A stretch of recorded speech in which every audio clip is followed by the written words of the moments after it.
Hello, hello, everyone. Welcome back to episode 3, season 2 of Weaving the Wild podcast. I am your host, Lauren Wild, and I'm super excited to do this today. So, happy Virgo full moon, and also happy Saturn ingress 0 degrees of Pisces day. What a big day indeed. It's very Piscean energy, and also Virgo, because that is the axis that they naturally exist on. And that is Virgo opposite Pisces. So we'll talk about that in length as we get into what the next 3 years, what some of the themes might be for this transit. But before we do all that, I just want to share a little bit about what's going on in my world. And then I feel like that'll be a good way to transition in, because I have been really impacted by feeling this planetary shift for the last couple of months. And I've been really brewing on these shifts that I knew needed to happen.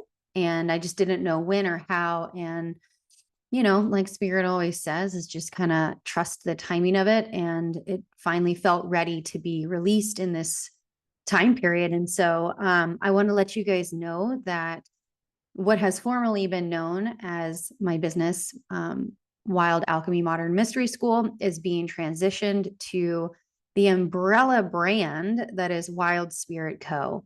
And so it'll branch off into Wild Spirit School of Mysticism and Embodiment. And then there will also be Shop Wild Spirit Co.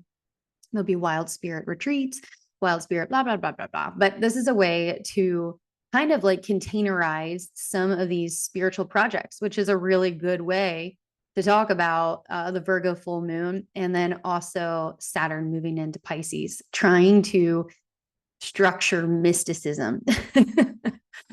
Not an easy task. So without further ado, I just want to let you guys know that you will see me on social media now as Wild Spirit Co.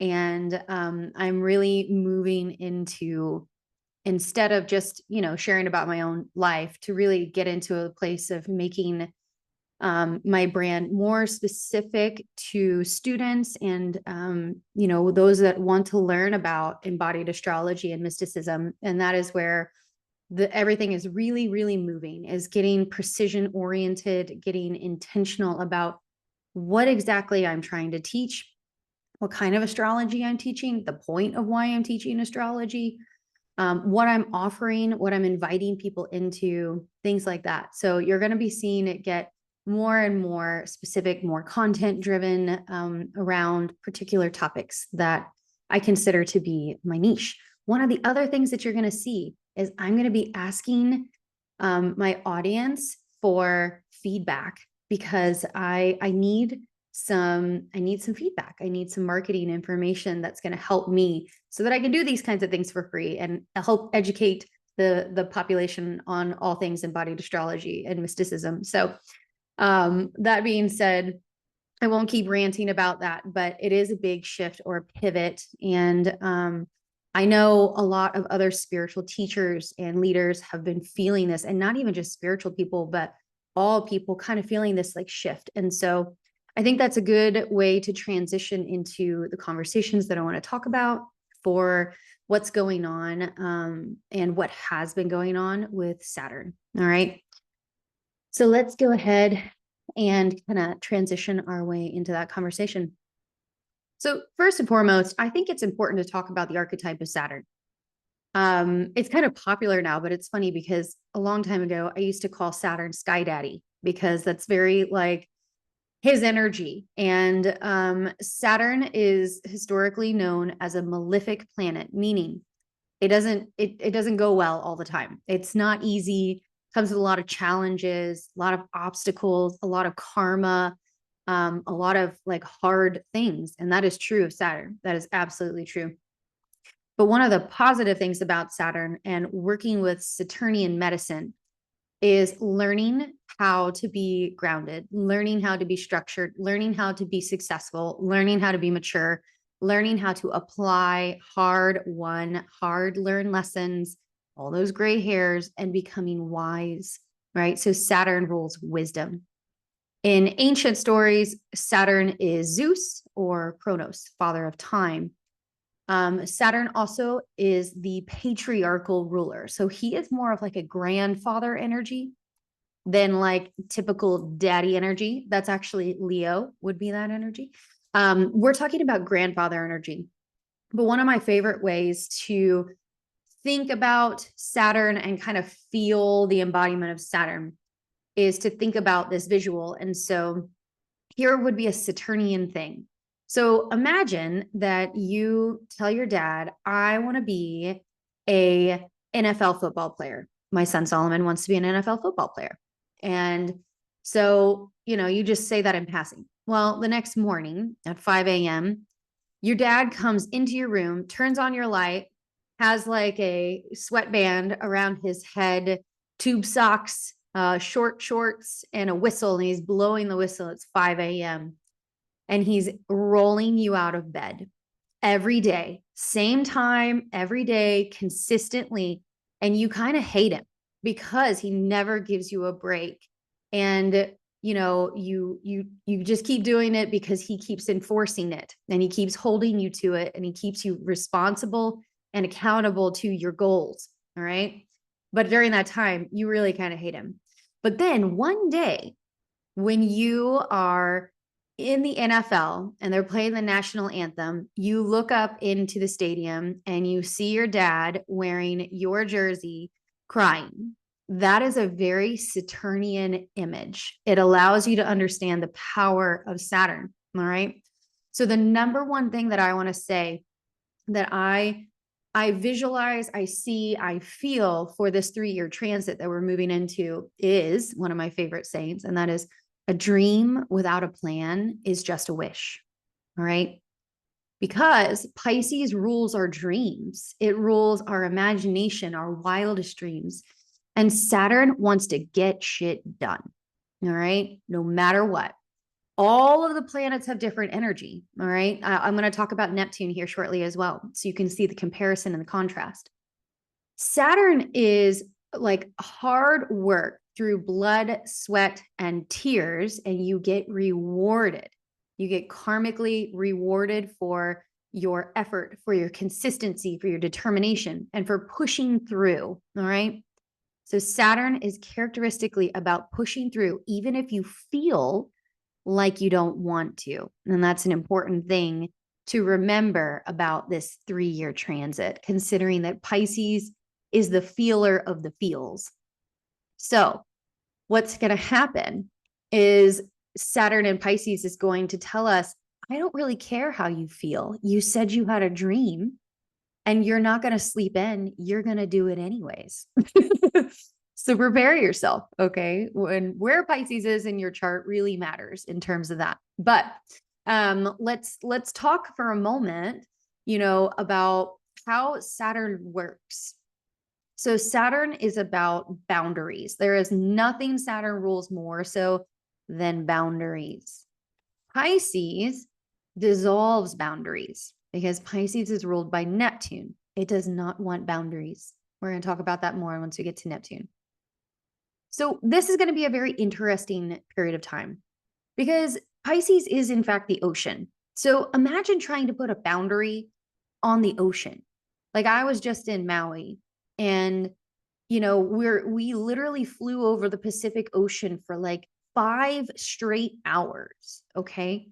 And I'm on this island and I realized like how small this island is in compared to the Pacific. It's tiny.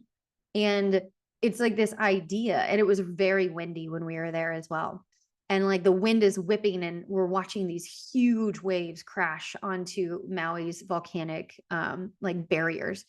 And the water is pushing up against those volcanic barriers, but slowly but surely eroding the barriers over time. All right. So that's kind of a visual that I perceive. And that is like land is trying to put a boundary on the ocean, but water is 70%, and water would definitely win if it really wanted to. So It boils down to, boundaries and the disillusion of boundaries over time. So it's like, I feel like a lot of the struggle is going to come from wanting to set the boundaries and then them dissolving, and then wanting to set the boundaries and then dissolving, and hard fought lessons trying to set these boundaries just for them to be dissolved again and again and again. All right.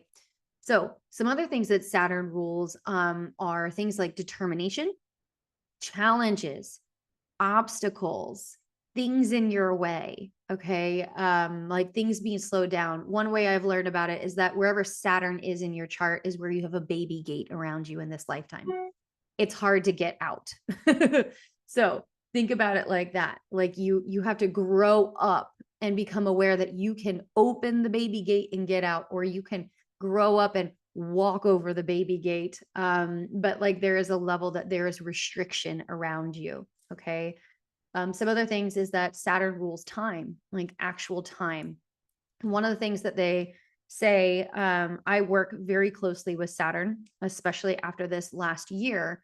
Saturn, I had an eclipse land exactly on my Saturn last spring, and I had a very Saturnian year of karmic beginnings and endings, and just contracts that stopped and started. So my Saturn personally is in Scorpio in the 12th house. It's part of how I teach. It's part of why I am the way that I am, why I can go completely underground and be totally fine, and also why I feel like I've done many, many, many lifetimes of being in the esoteric arts. It feels like my truest nature, right? Our 12th house tells us a bit of our past lives too.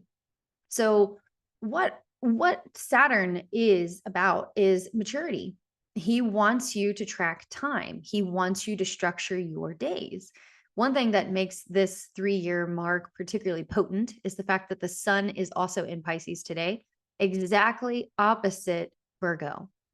Virgo being the planet that rules the 6th house and our everyday lives, our routines, our small pets, our errands. I always tell people this is like going to the post office, scooping kitty litter, making yourself that smoothie in the morning or not. It's how you eat, it's how you sleep, it's how you spend your day. So Virgo is extremely important. The 6th house is extremely important because it tells us about what you're doing every day. All right. When we look to the 12th house, which is the natural domain or domicile of Pisces, this is about the super subconscious. It is about the most mystical, not the mundane, but the most mystical aspects of your chart, of your psyche, of your life. And it tells you about what's way, way, way below the subconscious, what is way, way, way below the conscious mind, the things that you think about. It tells us what's in your shadow. Okay. Like what's hidden from you? What can you not see? What do you have to do shadow work, dream work, archetype work, shamanism, like deep psychotherapy, EMDR, parts work, like all of those psychotherapy techniques and like, psycho shamanism type things, very much the domicile in the 12th house. So Pisces in its own nature is very different than Saturn. Okay. So now that we've talked a little bit about Saturn and what he wants, which is for you to take responsibility, for you to be consistent, for you to be accountable to your dreams and your wishes, to show up every day on time and work the amount of time you said you would, with the amount of intensity that you said you would for success. All right. That's Saturn. Saturn cares a lot about tradition. He cares a lot about achievement of goals. Saturn cares about structures as well, things being structured in a way that makes it more manageable. It's not so fluid. Okay. Now that we've talked about Saturn, let's talk about Neptune, which is the ruler of Pisces. All right. So Neptune is so vastly different from Saturn. Okay. So vastly different. Saturn cares a lot about what other people think. He cares a lot about the idea of success. And success is tied to a very human understanding known as the ego. Well, guess what Neptune wants to dissolve more than anything like in the world? he wants to dissolve ego. All right. And ego is the thing that makes us human. Ego has kind of gotten this bad rap over the years. And what it is that the ego is the container of the psyche that keeps us human. Without an ego, we would be like mush, you know, we wouldn't be here. We wouldn't be human without an ego. Now, granted, the soul can upgrade the ego. The ego cares a lot about survival. It cares a lot about what people think. So we do, in fact, need an ego. But as we evolve and as we go through initiation and different rites of humanity and being human, like growing up, we are meant to upgrade our ego. All right. We're meant to become more conscious as we get older and become more wise. So there is one part that Saturn works with Neptune well in that way. And that is it wants to upgrade the ego by, being wise. However, Saturn likes to put boundaries around things. So what it wants to do is it wants to categorize, not as strongly as Virgo. Virgo is definitely the judge. It's the judgy one. But that's because it's so good at categorization. But Capricorn and Saturn, because Saturn rules Capricorn and Aquarius, which we're going to talk about here in a minute. It really is more so about success, like who's successful and who is not. All right. Neptune, however, it doesn't care about any of that. It sees it all as bullshit.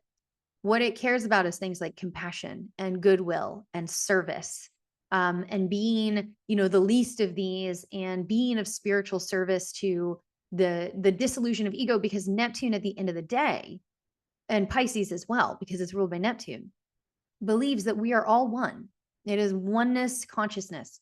So it believes that we are all fractals of one large consciousness. And so to put separation between us, aka a boundary, is to separate us from our true nature, which is that we are all one. All right. So if you've ever seen the Pisces symbol, it's two fishes swimming in opposite directions.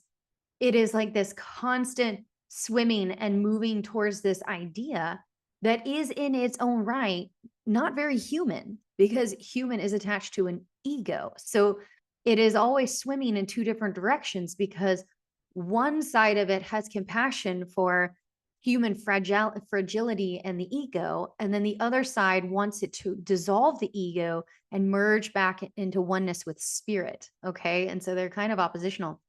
And that is where in Buddhism, and it's called like the third way, the middle path, right? And a lot of mystics and Stoics and spiritualists over the years have called that, the fourth way, the third way, the middle path, blah blah blah. And it's that like we can't actually get there and be human awareness. All right, like our soul is who we are, and it is never separate from spirit. But our humanity is 3D and polarized, right?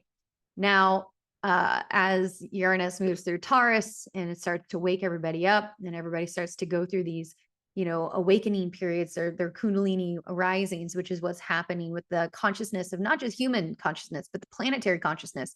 It's rising, right? And so we've got a lot of like quantum stuff going on right now. There's a lot of shifts in consciousness, in the body, in the mind, in the earth. And during all of that, we've also got Saturn moving into Pisces, which is going to be interesting, because I can see it going a lot of different ways. We really can't tell you what's going to happen with Saturn in Pisces, because Pisces is like untrackable. It's amorphous. It's water. It is the ocean. We can try our best to get a sense of what it's going to be, but Pisces is hard to track. Saturn is not hard to track, but Pisces is. All right.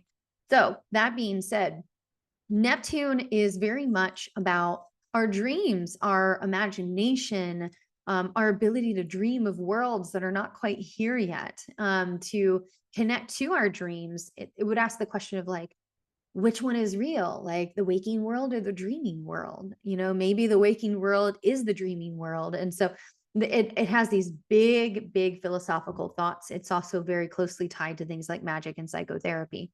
So, there's aspects that like that. Now, in terms of Pisces is going to be a lot about art a lot about the ocean, water supplies, health as well. You know, Pisces can rule sickness. And so I am interested to see if we have any other major health crises or, you know, the P word. I'm really interested to see what's also going to happen with water supplies over the next 3 years and how we are either going to really invest in clean water, not just for America. I'm America, so not to be American centric, but the entire world supply of water, the contamination of water, things like the Great Barrier Reef, the whole northern shore part of the Great Barrier Reef. The coral is being bleached and it's not alive anymore. So a lot of fish are dying. And so things like ocean conservation, plastic and waste going into the ocean, bacteria in water. It also makes me think of like the Colorado River drying up and them having a lot of restrictions on their ability to use drinking water. I live here in Ohio where we had the huge train derailment, and there's tons and tons and tons of petroleum and also other really nasty chemicals that are in the water that are killing all the fish and all the birds and all the animals around. So it's things like that as well that I think there's going to be restrictions on water. I'm hoping those restrictions also apply to things like making sure that people are not destroying the water or destroying the reef, and putting more protection around the ocean. That is something that I've decided to do. You know, I came out of church, and so tithing was a big part of, you know, my spiritual practice, and I really stuck with it. Not to the church. I give it to like different, you know, 501(c)(3)s, and I've decided to start working with One Ocean Conservation. So maybe check that out, or anything that has to do with like ocean cleanup or conservation efforts, because I think that that's going to be a big part of it. Or also investing in companies, humanitarian based companies that are building wells in other countries that don't have access to water. Those would be some really great ways to work with Pisces, Saturn and Pisces, because at the end of the day, Pisces is the mystic. Pisces is the believer. Pisces mantra says, I believe. And so it is very faithful. However, it can be quite zealot like. When it believes in something, it can believe it to the point of true escapism, which I want to talk about Pisces now, right? So in terms of Pisces, Pisces is the 12th and final zodiac sign. Like I said, it's the two fish. They're a little confused. They're always swimming around each other. They are not direct. They are circular. I know quite a few people that have Pisces or Mercury in Pisces, and they're very, very artistic. They're very prophetic. They're very feminine. And they are also kind of hard to nail down in terms of getting a clear answer. Mercury does not like to be in Pisces. But they are dreamers, they are mystics, they are poets and poetesses and songwriters, singers, musicians, artists. And so I am really interested to see what's going to happen to those communities over the next 3 years.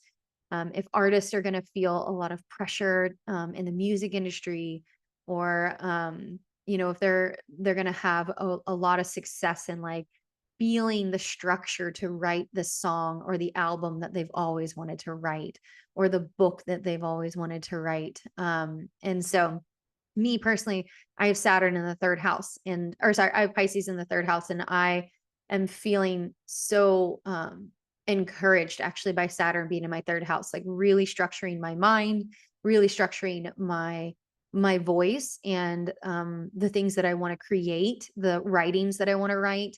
I really want to publish my book this year, and so I feel like that Saturn push to really sit down and be committed to writing, which third house is writing. So yeah, I think that this is going to be an interesting time. There are some places that Saturn is easier than others. Third house is one of them, if you're willing to work with Saturn, right? And so I'll come back to the medicine of Saturn later in this podcast, how to really work with him and get the most out of it. But what I want to get into still is Pisces. So Pisces, again, it is the believer, it is the lover and the mystic. And Pisces, at the core of its being, believes that we are all one. It believes in spirit. It's very soft-hearted. And because of that, Pisces has a really hard time being in this world. It's too harsh. Our world is ruled by Saturn. It's 3D, and it's very much like do it whether you want to. And Pisces is very intuitive. It's very emotional. It wants to check in with its body. It wants to check in with how it feels. It wants to create when the mood is right. It's the muse.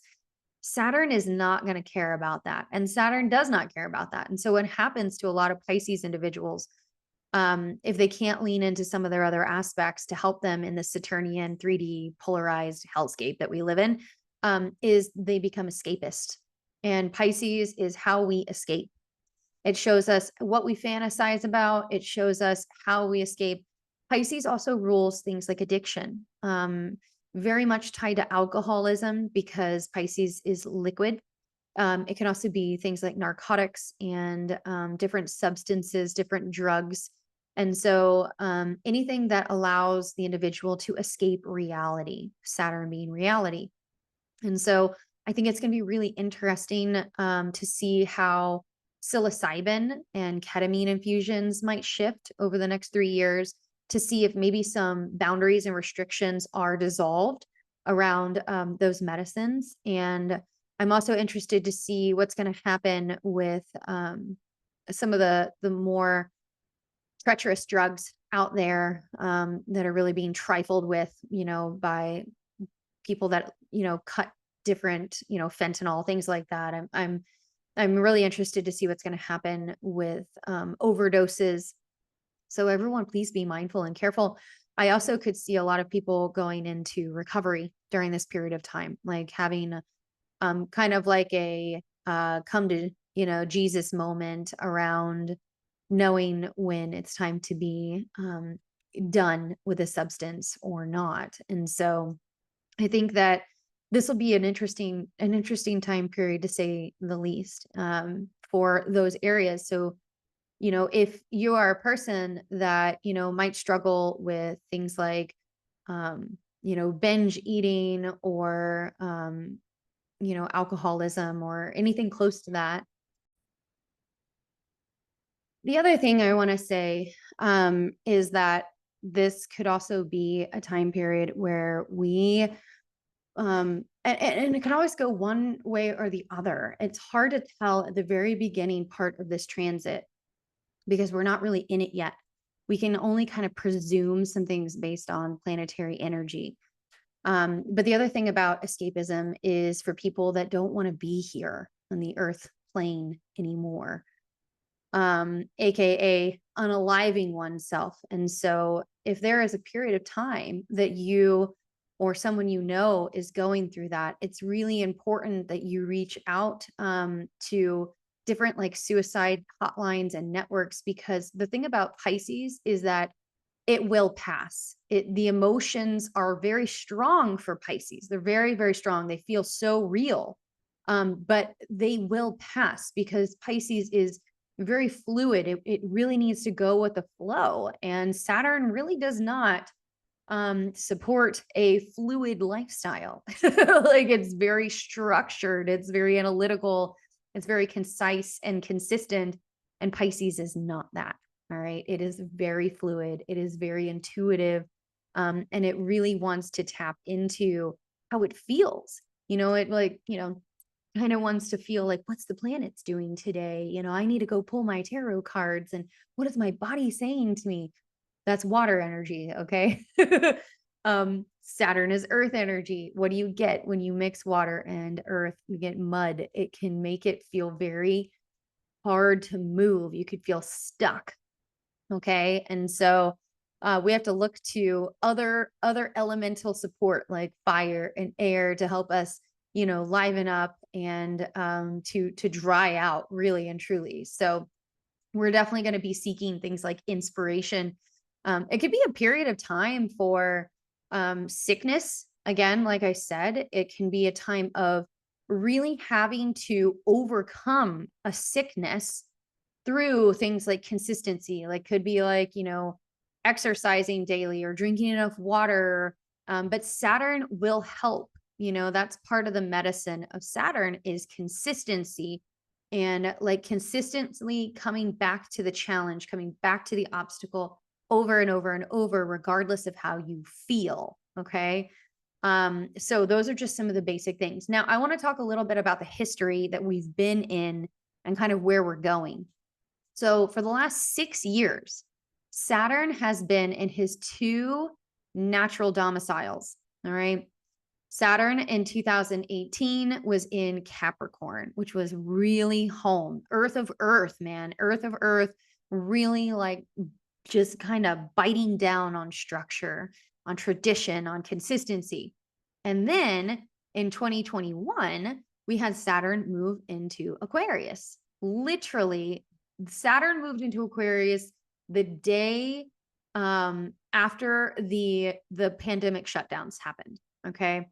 Saturn creates restriction and constriction and boundaries and separation. Aquarius rules things like communities and large groups. Literally, we had social distancing. That's so Saturn in Aquarius. It's like so Saturn in Aquarius. So it literally is like you can't make it up. All right. And then Saturn was in Aquarius, which is co-ruled by Saturn and Uranus. So, we've been in this push-pull of, Uranus being individuality, progressiveness, uniqueness, being rebellious, freedom, and then Saturn being tradition, rules, top-down government, and so to see Saturn move into Pisces over the next 3 years, I think it's going to be really interesting. I think it's going to have a very interesting effect on Christianity, particularly because Christianity really happened during the era of Pisces, because Pisces is the fish and it represented Jesus and Jesus's time. And so, now later this month, we've got Pluto moving into Aquarius, which I'm going to do a whole nother podcast on that one. But we've got Saturn moving into Pisces, which rules belief, particularly Christian belief. And so, then to have Pluto moving into Aquarius, it really makes me think, the end of church is coming as we know it. And I've been saying this for 6.5 years now. And we keep seeing more and more church closures, more and more people leaving, and more people waking up to the fact that, church, particularly evangelical Christianity, not all forms of Christianity. I'm not a Christianity hater. Okay. I came out of it. I'm an ex-lay pastor, wanted to be a full-time pastor. Didn't realize I was really a priestess, but that's another story. You can go back and listen to my other podcast on that one.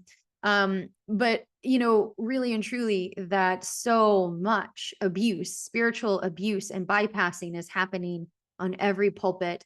So much, just bad teaching about not being able to trust your body, not being able to trust your intuition. You can only trust this one book or this one pastor. And everything else is evil and bad. And if you don't do it, you're going to go to hell. And, learning that at such a young age is straight up abuse. It is mental abuse. It teaches you, which, you know what? I'm not going to get on that soapbox today. I will get on that soapbox on another day in my book. You can listen to me rant about that and all my theories on that. But what I do think is going to be interesting is going to be the restrictions that start to be put on spiritual leaders, particularly Christian spiritual leaders, and the restrictions that start to happen on church. I'm interested to see in 501c3, like tax exempt starts to happen for churches where they have to start to pay taxes and they start to feel like that weight behind them where they all of a sudden have to start paying taxes.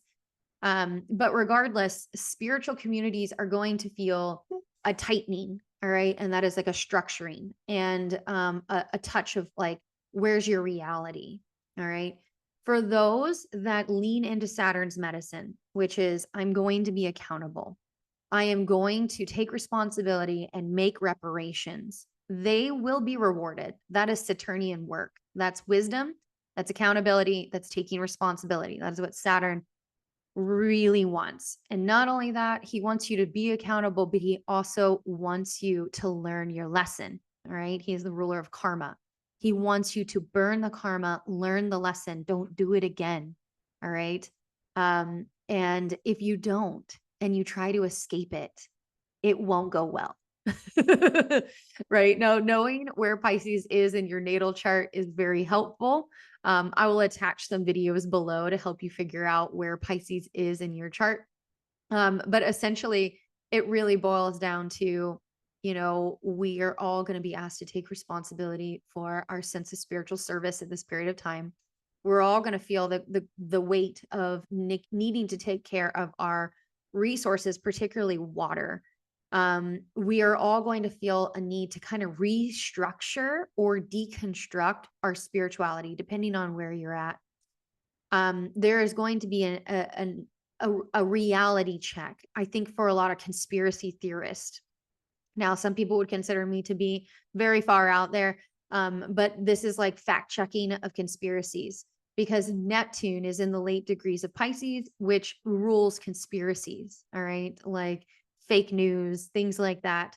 So I do think that over the next couple of years, things like fact checking and really like putting truth and reality behind different conspiracies is going to be necessary and rewarded as well. And then I think it's going to be really interesting to see Pluto moving into Aquarius during this 3-year period of time, because I do think that that is going to unearth a lot of these conspiracy theories. It's going to bring things to truth, bring things to light. Okay. So, Pisces or Saturn moving into a water sign is different.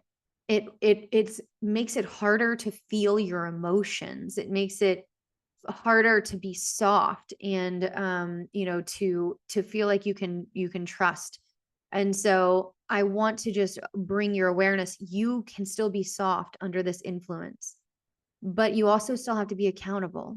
You have to be accountable, and there has to be some sense of your feet on the ground and reality, because one of the big gifts about this 3-year period of time, if we work with Saturn's medicine, is that we can take our major dreams and really work them into success and reality.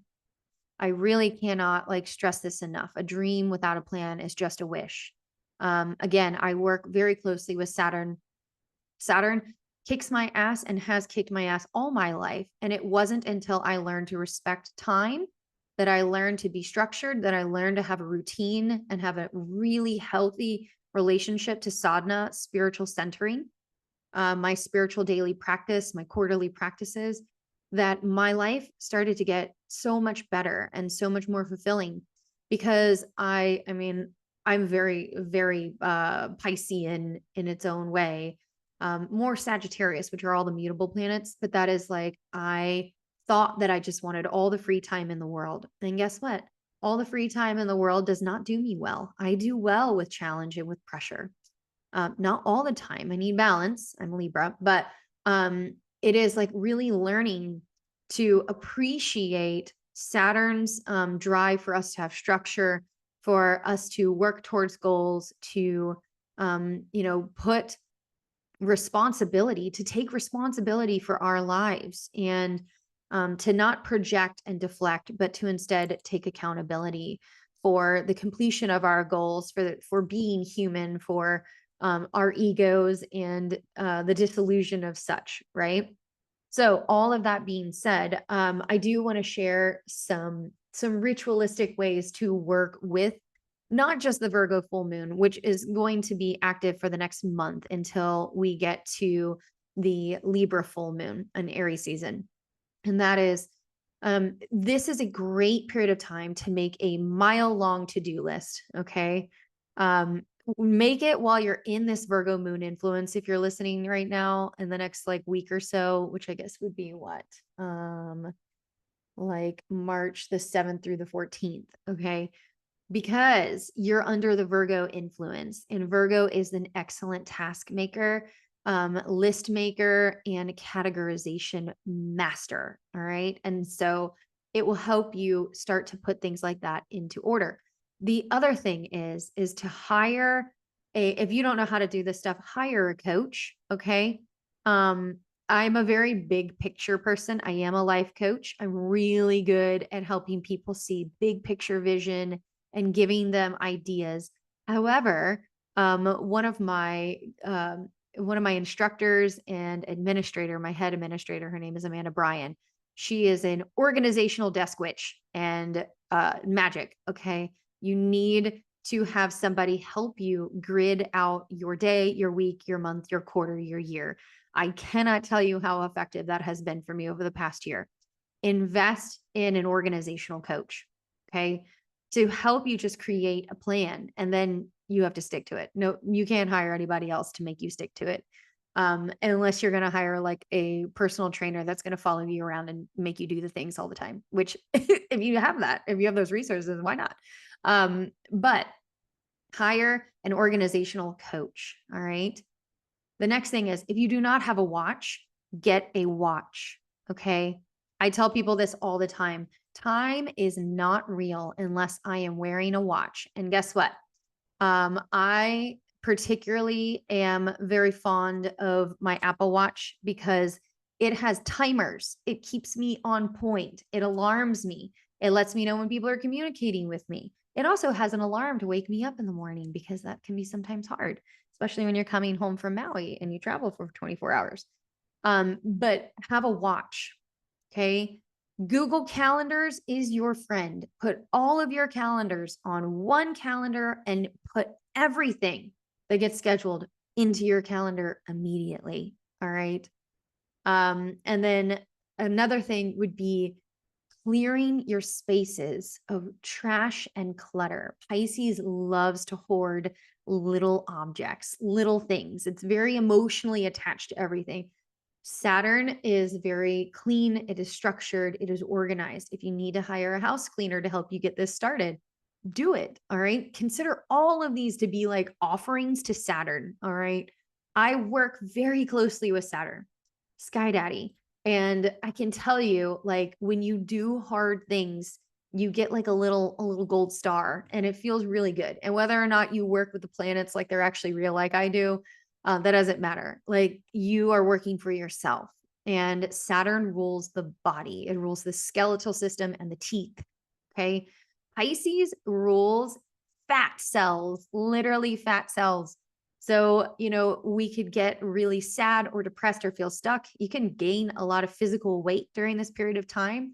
So, movement, even just a walk, just a daily walk is going to help, because it is also water retention in the body, especially the feet, because Pisces also rules the feet.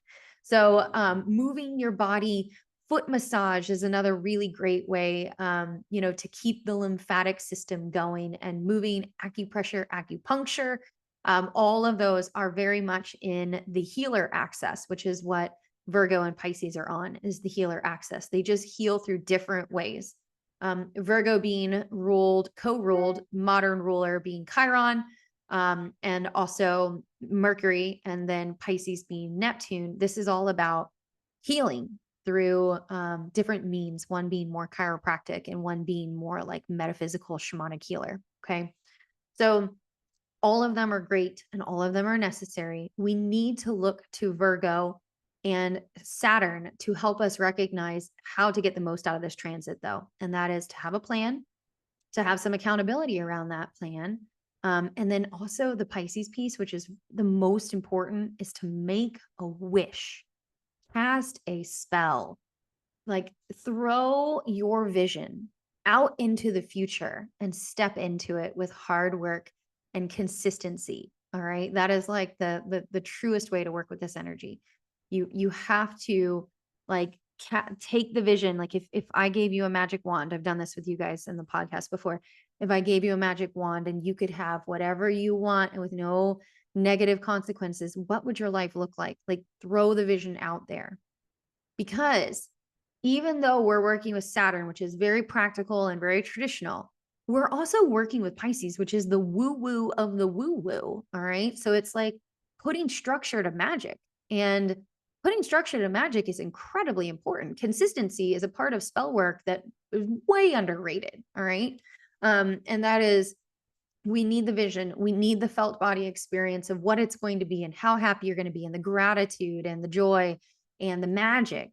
But then we need the consistency of it. So if you work with these two together, like such incredible things are going to come out the other side, because Pisces gives you vision. Pisces gives you the prophetic ability to see the future. It gives you the ability to dream big and to dream up new worlds and new experiences. And so if you have the ability to do this over the next week or so, write down your vision, write down like what do you call in for yourself? What steps do you think are going to be necessary to get you there? What investments do you feel like you might have to make of time or resources? What do you feel like is going to be necessary to get you there? And then to create a small step-by-step plan to get you there. All right. Like I said, if those are not your necessary like natural skills, that's okay. Hire an organizational coach, hire somebody to help you figure it out. All right. Because it will help you get everything like moving in the direction. And then the way that these transits work is that the first year we figure out what the hell the theme is. The second year, we really start to put it into action. And the third and final year is when we should become masterful of this task, because we've been dealing with it every day for almost 3 years. Okay. We should have gray hairs in this area of our lives. But also we should feel like we have gained a lot of new skills. Saturn rules skillfulness, learning new skills. We should feel like we, have gone through a struggle. We've gone through a battle, but also we have mastered a new skill that we didn't think was possible. Okay. So I hope that this is helpful for you. Our next podcast, I'm going to be going over things on what it means to hold space. And then the following one is going to be on Pluto entering Aquarius for the next 20 years. So I hope that this has been helpful for you, and I will see you guys on the next pod. Until then, thanks. Bye.